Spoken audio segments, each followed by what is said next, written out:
மறைந்த ஷைட் உசேன் அலி தனது நண்பர், வழிகாட்டி மற்றும் சிறந்த ஆசிரியர் என்று பிரதமர் டாக்டர் ஸ்ரீ அன்வார் இப்ராஹிம் வர்ணித்து அவருக்கு அஞ்சலி செலுத்தியிருக்கிறார்.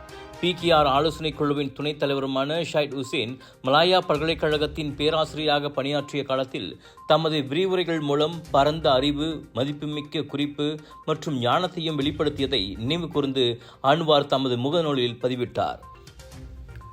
ஷைட் உசேன் ஏழைகளின் நலனுக்காகவும் கட்சிக்காகவும் போராடியதோடு நீதிக்கான உறுதிப்பாட்டிற்கும் மற்றும் தேசத்தின் எதிர்காலத்திற்காகவும் போராடிய ஒரு தனிநபர் என்றும் அன்வார் புகழாரம் சூட்டினார். அவர் ஏழைகளுக்காகவும் ஒதுக்கப்பட்டவர்களுக்காகவும் போராடுவதில் உறுதியானவர் மற்றும் நீதிக்கான எங்கள் போராட்டத்தில் இன்றியமையாத நபராகவும் அவரது சோசியலிச போராட்டத்தில் ஆழமாகவும் வேரூன்றியவராக திகழ்ந்தார் என குறிப்பிட்டார். நகர்ப்புற மக்களுக்காகவும், பாலிங்கில் விவசாயிகள் மற்றும் மக்கள் நலனுக்காக போராடிய மாணவர்கள் என போராட்டங்களை நிலைநிறுத்துவதில் அவர் முன்னணியில் உறுதியாக இருந்ததையும் அன்வார் சுட்டிக்காட்டினார்.